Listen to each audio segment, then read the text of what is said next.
Hello বন্ধুরা, তোমরা কি আমার মতো চকলেট খেতে ভালোবাসো? আজকে তোমাদের এমন এক জাদুর গাছের কথা বলবো না যে গাছে আমজাম নয়, বরং ঝোলে বড় বড় চকলেট। বনের এক গোপন কোণে ছিল সেই জাদুর বাগান, আর সেই বাগানে ছিল রূপকথার মতো একটা চকলেট গাছ। সেই গাছ পাহারা দিত আমাদের সবার প্রিয় মিঠুটিয়া।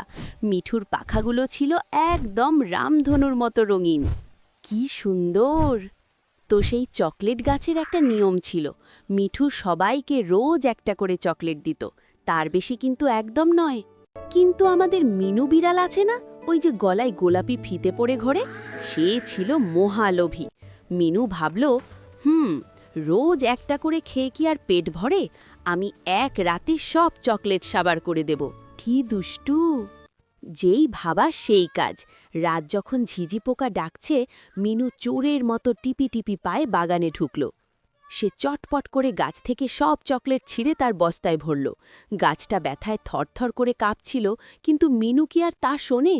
উফ, কি খারাপ! মিনু একটা আড়ালে গিয়ে যেই না একটা বড় চকলেটে কামড় দিয়েছে, ও রে বাবারে, আমার দাঁত গেল রে! এ কি অদ্ভুত কাণ্ড! সব চকলেট কামড় দেওয়ার সাথে সাথে শক্ত লোহা হয়ে গেল। কি আজব! মিনু ব্যথায় ছটফট করছে, আর ঠিক তখনই দানা ঝাপটে হাজির হলো মিঠুটিয়া। মিঠু বলল, মিনু, তুমি লোভ করেছ, তাই জাদুর চকলেট এখন তোমার কাছে লোহা, আর শাস্তি হিসেবে তোমার লেজটাও এখন একটা চকলেট বার হয়ে যাবে।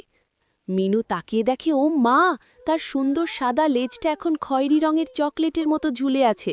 হি হি হি হি, কি মজা! মিনু তখন কেঁদে ভাসিয়ে দিল, মিঠু ভাই, আমি আর কোনো দিন লোভ করব না, দোহাই তোমার, আমাকে মাফ করে দাও। মিনুর কান্না দেখে মিঠুর দয়া হলো। সে বলল, সব চকলেট গাছে ফেরত দাও, তবেই তুমি মাফ পাবে। মিনু সুর সুর করে সব লোহা চকলেট গাছে লাগিয়ে দিল, আর সাথে সাথে সব আগের মতো হয়ে গেল। এখন অবস্থা কি জানো? এখন মিনু আর চকলেট চুরি করে না, সে এখন মিঠুর সাথে বাগানে চারা গাছে পানি দেয়, আর মিঠু তাকে খুশি হয়ে রোজ ব্যাগটা নয়, দুটো করে চকলেট দেয়। হি হি হি হি হি।